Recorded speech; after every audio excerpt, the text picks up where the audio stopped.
Значи, благодарам Венко, многу интересна презентација и за жал нема прашања, меѓутоа јас ја слушав, значи со внимание следев презентацијата и мислам дека доволно ќе иницира некој да преминат на овој ERP систем, бидејќи е доста користен, бидејќи и во ова денешно време да најдеш ти стручен кадар за да работи, со ова фактички се ослободува да и онака што нема стручен кадар и оној што е ретно, да се посвети повеќе на ќе има кадар кој што ќе ги внесува податоците, меѓутоа стручноста пак може да се сведе на едно лице кое што ќе може да раководи. И можам да кажам и сметководствени бироа, да, водат они мали клиенти, меѓутоа имаме и сметководствени бироа кои што водат и клиенти од средни и големи субјекти, така што, например, не е тоа само еден клиент, они имаат повеќе клиенти, така да не знам сега колку е економско оправдано, не знам колку кошта овој ERP систем. Меѓутоа, тоа кога ќе го распределиш на повеќе клиенти, а имам податок дека сметководствените бироа работат со доста клиенти, имаат може и повеќе од 100 клиенти, така да можеби овој трошок како се распредели по клиенти и они да посветат повеќе внимание на анализа на финансиските податоци, да додадат вредност на самата своја услуга, во тој случај би можело да ги покачат своите сметководствени услуги. Некако ќе имат и поинако пристап кон самите клиенти што им се, некои други информации што ќе ги заинтригираат, клиентите да пристапат, на поинаков начин и да платат дополнително за таа дополнителна услуга.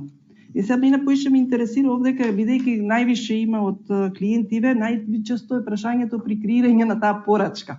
Најверојатно, како што кажа ти, порачката, од Па таа е основата за да се направи продажбата, нели? Да се направи продажбата, тоа. И сега најверојатно они ќе требаат, значи секоја сметководствена услуга, тип на сметководствена услуга да има зададена цена и врз основа на таа најверојатно таа услуга и колку временски период ќе трае и цената, значи ако искликаат таму тоа ќе го изработам, одма да искочи порачката. Верувам, значи тие злезни податоци треба да ги има.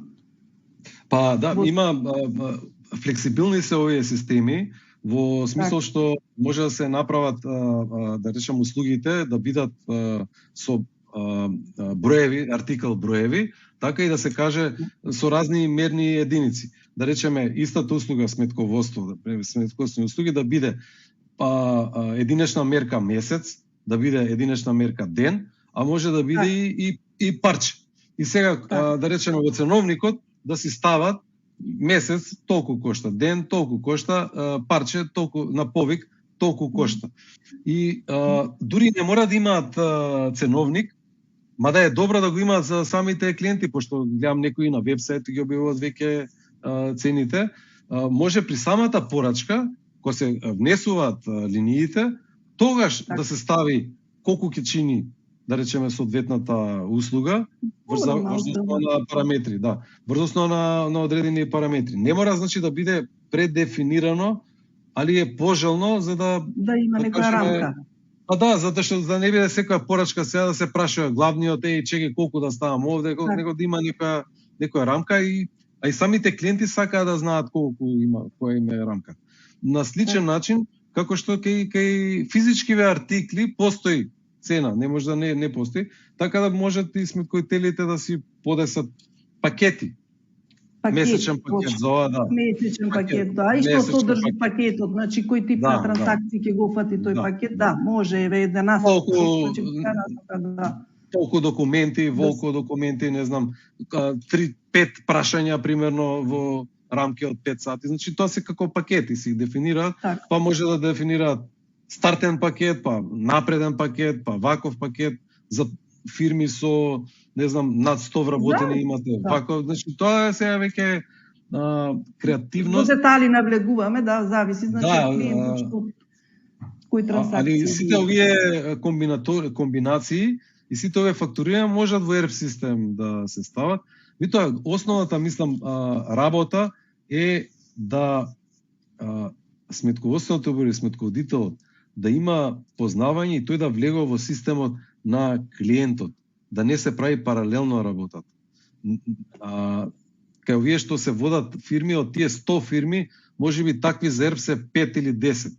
И сега варијантата е или тие 5 или 10 ќе ги изгубиш, па ќе бараш некои нови 5 или 10 што ќе ги пркнуваш да работат, или тие 5 и 10 ќе кажеш, слушај, зашто го изгубам кога може да му понудам истата услуга или препакувана услуга, дури за поише пари, да работи на ERP. И верувам ќе биде презвик на тие што се напредни сметководители кои што сакаат да работат на стручност и не ги интересира толку самото внесување, него сака стручност да работи и ERP-от тука доаѓа. Уште едно прашање е битно, не се работи за цената сега колку на почеток фирмата прави, него треба да се распредели тоа колку ќе ја чини фирмата 3 години, 5 години, 10 години од денес. И колку ќе чини ако остане на постоечкиот начин на работење. Со ризикот дека може да се изгуби клиентот. Така да може сметководители да има па овие поголеми организации што се сметководствени бироа нудат ERP системи во соработка со некој или самите ги нудат ERP системите за во ке самите клиенти. Нека нив да има ERP систем, него во рамките на клиентот. Клиентот да, он само да се побрза да се уклучува како надворешен, да се закачува. И тогаш е друг муабет и во самата услуга. Не правиме тоа за 50 евра месечно, 100 евра, не правиме 1000, 2000, 5000 евра, зависно од самата услуга.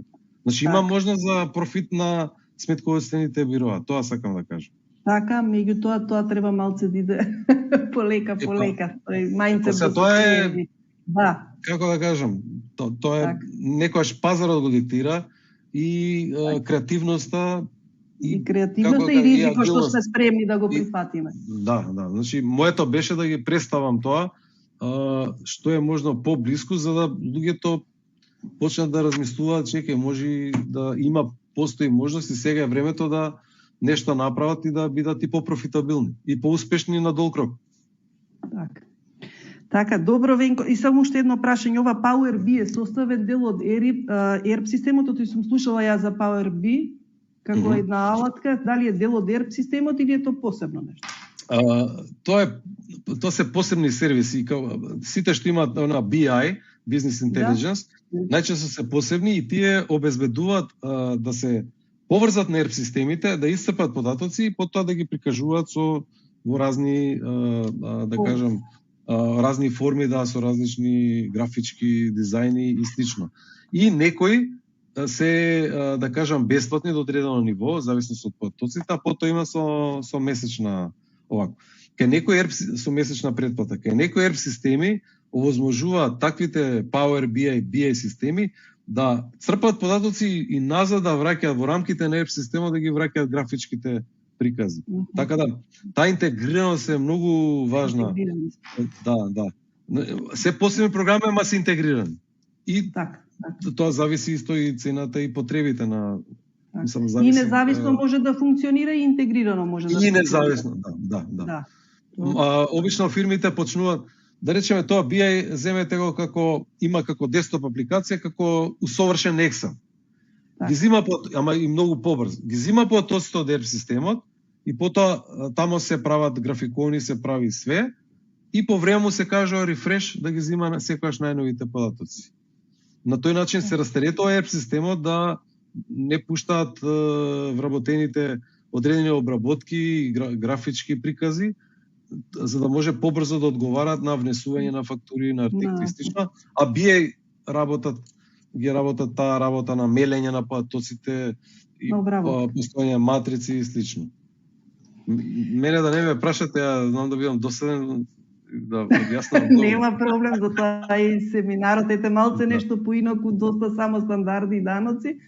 Добро, Венко, мислам јас можам само да ти се заблагодарам за денешното предавање, се надевам, значи, имаме